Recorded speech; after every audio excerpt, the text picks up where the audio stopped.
ಸ್ನೇಹಿತರೆ, ಅನಾವರಣಕ್ಕೆ ಸ್ವಾಗತ. ವರ್ಷಕ್ಕೊಮ್ಮೆ ದರ್ಶನ ಕೊಡೋ ಹಾಸನದ ಅಧಿದೇವತೆ ಹಾಸನಾಂಬ ಉತ್ಸವಕ್ಕೆ ದಿನಗಣನೆ ಶುರುವಾಗಿದೆ. ಪಂಚಾಂಗದ ಪ್ರಕಾರ ಈ ವರ್ಷದ ಅಕ್ಟೋಬರ್ 9ರಿಂದ 23ರವರೆಗೆ ತಾಯಿ ಹಾಸನಾಂಬೆ ಭಕ್ತರಿಗೆ ದರ್ಶನ ಕೊಡ್ತಾ ಇದ್ದಾಳೆ. ಪ್ರತಿ ವರ್ಷದ ತರ ಈ ವರ್ಷನೂ ಲಕ್ಷಾಂತರ ಮಂದಿ ಭಕ್ತರು ಪಾಲ್ಗೊಳ್ಳೋ ನಿರೀಕ್ಷೆ ಇದೆ. ಇದಕ್ಕೆ ಸಂಬಂಧಪಟ್ಟ ಹಾಗೆ ಈಗಾಗಲೇ ಹಾಸನ ಜಿಲ್ಲಾಡಳಿತ ಹಲವು ಪೂರ್ವಭಾವಿ ಸಭೆಗಳನ್ನು ನಡೆಸಿ ಭಕ್ತರ ಅನುಕೂಲಕ್ಕೆ ಬೇಕಾದ ಎಲ್ಲಾ ಸಿದ್ಧತೆಗಳನ್ನು ಮಾಡೋಕೆ ಶುರು ಮಾಡಿದೆ. ಕಳೆದ ವರ್ಷ ಭಕ್ತರಿಗೆ ಆಗಿದ್ದ ಅನಾನುಕೂಲತೆಗಳನ್ನು ದೃಷ್ಟಿಕೋನದಲ್ಲಿಟ್ಟುಕೊಂಡು ಹಲವು ಮಾರ್ಪಾಡುಗಳನ್ನು ಮಾಡಲಾಗಿದೆ. ಈ ಬಗ್ಗೆ ಹಾಸನ ಜಿಲ್ಲಾ ಉಸ್ತುವಾರಿ ಸಚಿವ ಕೃಷ್ಣ ಬೈರೇಗೌಡ ಕಟ್ಟುನಿಟ್ಟಿನ ಸೂಚನೆಗಳನ್ನು ಕೊಟ್ಟಿದ್ದಾರೆ. ಮೊದಲ ಹಾಗೂ ಕೊನೆಯ ದಿನ ಹೊರತುಪಡಿಸಿ ಉಳಿದ 13 ದಿನ ಭಕ್ತರು ಯಾವುದೇ ಅಡಚಣೆ ಇಲ್ಲದೆ ದೇವಿ ದರ್ಶನ ಮಾಡಬೇಕು. ವಿವಿಐಪಿ ಪಾಸ್ಗಳ ಕಾರಣ ಭಕ್ತರಿಗೆ ದರ್ಶನಕ್ಕೆ ಸಮಸ್ಯೆ ಆಗ್ತಾ ಇದೆ. ಈ ಬಗ್ಗೆ ಅಧಿಕಾರಿಗಳು ಅಗತ್ಯ ಕ್ರಮಗಳನ್ನ ಕೈಗೊಳ್ಳಬೇಕು ಅಂತ ಹೇಳಿದ್ದಾರೆ.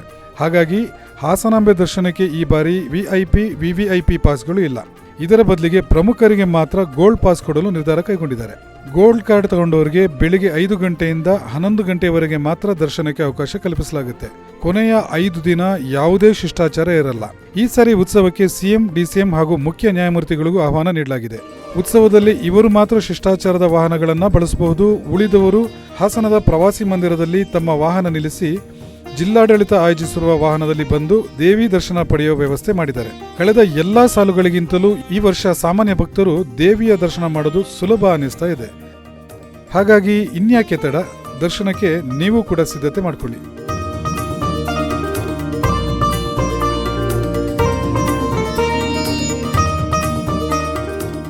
ಸ್ನೇಹಿತರೆ, ಹಾಸನಾಂಬ ದೇವಿ ಮಹಾತ್ಮೆಯ ಕುರಿತ ಸಮಗ್ರ ಮಾಹಿತಿಯನ್ನು ನಾವು ನಮ್ಮ ಚಾನೆಲ್ನಲ್ಲಿ ಈಗಾಗಲೇ ಪ್ರಸಾರ ಮಾಡಿದ್ದೀವಿ. ಅದಕ್ಕೆ ಸಂಬಂಧಪಟ್ಟ ವಿಡಿಯೋ ಲಿಂಕ್ ಅನ್ನ ಇಲ್ಲಿ ಡಿಸ್ಕ್ರಿಪ್ಷನ್ ಬಾಕ್ಸ್ನಲ್ಲಿ ಕೊಟ್ಟಿರ್ತೀನಿ. ವಿಡಿಯೋ ನೋಡಿ, ಲೈಕ್ ಮಾಡಿ ಹಾಗೂ ಶೇರ್ ಮಾಡೋ ಮೂಲಕ ನಮಗೆ ಬೆಂಬಲ ಕೊಡಿ. ಗೆಳೆಯರೆ, ಮತ್ತೊಂದು ಆಸಕ್ತಿದಾಯಕ ವಿಡಿಯೋ ಜೊತೆ ಅತಿ ಶೀಘ್ರದಲ್ಲಿ ನಿಮ್ಮ ಮುಂದೆ ಬರ್ತೀನಿ. ಅಲ್ಲಿಯವರೆಗೂ ಜೈ ಹಿಂದ್, ಜೈ ಭುವನೇಶ್ವರ್.